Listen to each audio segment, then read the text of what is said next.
guys, it's Reenactment Day here with another episode of GI Reenacting 101. Now, in this episode, I'm going to be covering the other field jacket that would most likely be issued, and the other uniform that would most likely be issued. I say most likely, this is the most likely other uniform. The most likely uniform to have would be the M37, but this is the second most likely. So, we will start off, and I'm gonna just come back when I have a couple things rearranged because I have very limited space to work with. So we will start off with the jackets. Alright, now we're going to talk about the field jackets, the two main field jackets that could be issued in Europe. Now, on the right, we have what I already talked about in the previous video covering the basic uniform, the M41 field jacket. Now, this field jacket, as you can tell, is a bit more of a khaki color, has two pockets right here and right here, kind of going at an angle, and on the inside we got a zipper, smaller brown buttons, and there could be a liner in here with the jacket, which I do have a lined M41 jacket coming in the mail, but that will be here eventually. But as you can see, a zipper, buttons, and this jacket has a few more buttons on the side right here so it can tighten up at the bottom, and it only goes down to about where your belt would be, around your waist. But right here is the jacket, and you can see it also tightens up around the sleeves, or around your arm right there. Now over here on the left, we have the other field jacket that could be issued. This is the M43 jacket. Now, as the name suggests, model 1943, this would be a later war jacket, but was also commonly seen in the European theater. So, you can see, it's more of a greener color. It might be brown for you on the screen because light does that to this jacket for some reason. But for me, it is green. So when you see it, it's going to be green. You can see the jet has 4 pockets, 2 up here, 2 down here, for more storage spaces. These are quite large pockets. You can store quite a lot of stuff in there. And you can see that there is no more zipper. It is just buttons, and buttons are quite a bit larger. On the inside, you have this drawstring to tighten up the jacket. You got the sleeves that can tighten up as well. And overall, this jacket goes actually a bit lower than the M41 jacket. You wear it like a normal jacket instead of the kind of tight around the belt area. Now, this is where things get tricky with field jackets, because certain units with certain generals would most likely have the M41. Not only because they could be early war, but because the generals actually preferred the M41. Not because of the usefulness of it, because of how they looked. My general, General Patton, thought that the M41 looked a lot better than the M43, so all of his troops were most likely going to have the M41 jacket. Now, but when you see the troops in the Battle of the Bulge, you can see everybody having a mix of things, like the trench coats, the M41s, the M43s. That's because we were so ill-prepared for the winter that everybody just got anything that could be issued. So, that's why you see, like, the overcoat, the trench coat, those were pretty much mainly for dress, uniforms, and not a combat piece of clothing. But because people were freezing to death, they were like, oh heck, what do we grab? And you take this, it's warm, and it's better than nothing. But when it froze, it became like wearing a piece of plywood. So that was something. But these are 2 jackets. The M43 is a lot better than the M41 in terms of usefulness. And other than that, they're pretty similar. They're jackets, they both wear the same. And you got to do your research to figure out what your unit was more likely issued. But if you got to pick one, the M41 jacket is the safe bet of the two. So this is the jacket for now. Now, actually, on D-Day as well, the M41 jacket was seen, and very rarely, if maybe not at all, the M43 jacket.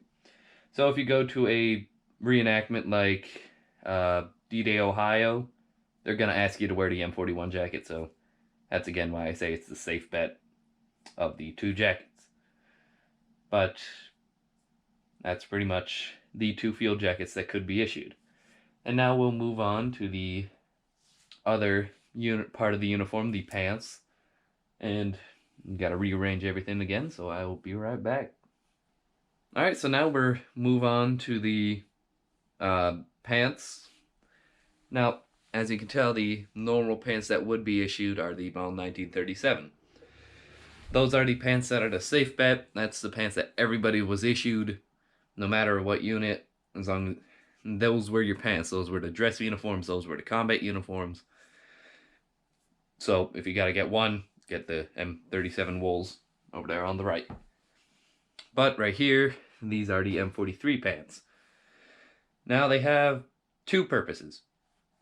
They could be normal combat pants, or they could be like overpants. Like, I'm not sure of the exact word, but they could be worn over the M37s in winter to be warm and just to add that extra layer. Now, the reason this is better in like the winter and in rain and stuff is because instead of made out of wool, it's made out of a cotton kind of material. So that makes it a bit more water resistant than the wools, a bit quicker to dry, and just a bit better in combat. But everybody was issued the M37, so I'd get that first. But winter events, I'd definitely wear these over the M37s, and these pants are actually the only pants that I have, and the only ones that I'm pretty sure at the front sells, that actually have the buttons for the suspenders sewn in. So as you can see, if I kind of fold this over real quick, fold this back, you can see that these pants, I have attached suspenders on them, repro suspenders.